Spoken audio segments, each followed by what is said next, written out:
Gets through, much needed boundary. Something for the home crowd to cheer, finally. In the air, and I think this will go all the way. Yes, it will. The first 6. Oh, well, that is absolutely dealt with first ball. She does. And there's another wonderful shot from Ash Gardner. Down the wicket from Gardner and over the top again. Really has found a touch. And it's greeted with a boundary. And now long off. 2 in 2. This time taken. That should bring a smile to her face and the team. Smacking about for the Rockets in the 100. How cleanly does she hit it? She is simply one of cricket's great all-rounders. Ash Gardner, welcome to the show. Yeah, thanks for having me. Didn't win, of course, the 100 tournament, but was it a good experience? Yeah, we didn't, unfortunately. We probably saved our worst game for last, which is a bit frustrating. But, yeah, I enjoyed my time over there. First time playing in the 100 and perfect prep going into the World Cup, which is pretty soon.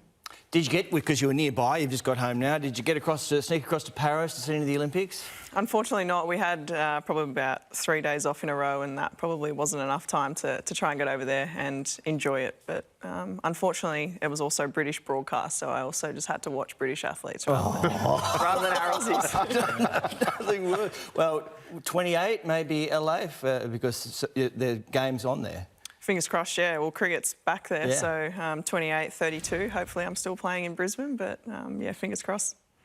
I love it. So between the Gujarat Giants, the Sixers, Australia, when's your time off? Is there a slab of time that you get any time off? April is probably our main month that we get off. Generally speaking, it depends on if we play in the Northern Hemisphere early in the season. So if we go for the Ashes, we obviously start in June, July. So we probably get 3 to 4 weeks off. This year we were fortunate enough to get April and May off, which was amazing. But yeah, it's pretty much a 12-month sport nowadays, which is cool. Take us back then to when it first started. Your challenges fighting through the ranks. What was that like? What did you learn coming through the ranks in cricket? Yeah, it was obviously tough back in the day when women's cricket probably was below standard, and obviously to see the professional growth that it's had. There's been a lot of financial backing from Cricket Australia. I think we've kind of led the way in terms of women's sport in Australia. And so were you playing senior men's cricket then coming through? How did it work for you? I played boys cricket, and then I pretty much got to an age where I just played like girls probably from about 15, 16, and that's where I kind of got contracted at 17 and then Australia a couple of years later. But you talk about that, the cricket and women's cricket, and it is one of the most popular teams in Australia. Then you see the Matildas coming through. Did you embrace that and what collectively you're doing for women's sport? Yeah, it was amazing to see the World Cup. We were slightly jealous, if I'm being completely honest. That we all were. Yeah, I know that the coverage that they got, but obviously they brought a lot of fans to the sport, to Australia, to women's sport in general. So hopefully we can kind of get off the bandwagon of what the Matildas did last year, and hopefully there's some. Is there some supporters. quite competition in the background, because the rugby union girls at the Olympics, they wanted to sort of the Union Nines girls want the publicity, of course, because they started the run many years ago, and then obviously what the Matildas have done. You girls have been ultra successful as well.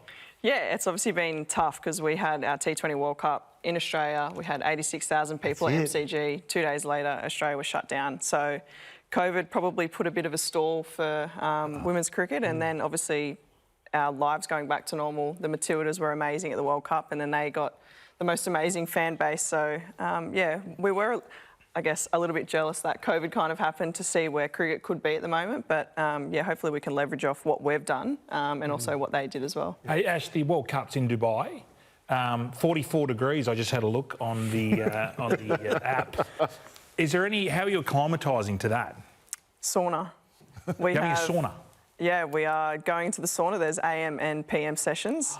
We go on tour in 2 weeks, and then in and around games and training, it's recommended that you go sit in the sauna for 20 minutes. And then, yeah, basically just get your body ready for 44-degree heat. Yeah. So not doing anything in there actively, but just getting Roll used the arm to over. the Roll the arm over. It might look weird in a bikini, but that's Virtual goggles. From the outside looking in, it'd be hard to pick which format you like the best because you guys win bloody everything. But is there one? Personally, I love ODI cricket. Well, I love them all. T20 is obviously the entertaining one. Test cricket's for traditionalists, but for me, it's ODIs. The record you have, correct me if I'm wrong, that you're the only woman who has actually got off the mark in international cricket with a 6 in all 3 of those formats, in your T20, in the one day and in Test. Yeah, you are correct. The Test one is funny. is funny because it was second innings. The game was going to be a draw, and the wicketkeeper and whoever was standing at first slip was like, "Oh, you wouldn't hit for 6," and I was like, "All right." Came down. It was like third ball I'd faced. Just came down and just tried to slog it. Ended up being a 6. So yeah, it's cool to have that. Was that stat next planned on it. after your first one? Did you think I might just try this for the other 2 formats? No. It was just listened to what they were saying. And I was Yeah. like, yeah, why not? Don't die wondering. I want to take you back. I think it might have been World Cup you're playing against South Africa. I was wondering if you're getting any money, any rights from Nike with this. Now, this great catch you take. Brilliant surprise, even yourself. It's wonderful. But it's the image here. There you go. I'm a proud Nike athlete. So yeah. I'd be showing them that. It ties in nicely. Stores around the world. Brilliant. Hey, you are so busy. So when you do have that 1 month off, I know you recently engaged, so you are planning a wedding in April. But how do you relax and downtime? We've seen a bit of the art that you're doing, which is incredible. But Beautiful. Is that your real outlet? I feel like I don't relax nowadays. I'm also doing my MBA, so... Sensational. Wow. Yeah, the artwork was kind of all around COVID. Obviously, had so much more time. Training was less. We were travelling less. It was an amazing outlet to, I guess, showcase my culture, but also do something completely different to what I do in my day-to-day life. And I don't have time to do my art anymore. Yeah, trying to plan a wedding, trying to do everything else. Obviously, be a good cricketer, which is probably first and foremost. But And an MBA. So where are you in that? Very early. Actually, just submitted my second assessment today, which was a bit nerve-wracking. But yeah, it's been lot. something. Yeah, I know. you use I'm AI? really stretched. it's suggested not to use AI. Yeah. Don't listen to him. Keep doing what you do because you do it so brilliantly. You give us a lot of pleasure with that clean hitting and the bowling. Everything you do on a cricket field is brilliant. Thank you. Thanks for dropping in. It's going to be a huge couple of months coming up, and you, of course, can catch Ash and the team fine-tuning their skills ahead of the World Cup during the upcoming T20 series against New Zealand, live on Fox Cricket. Stick around. Our champ for the week is next. Thank you.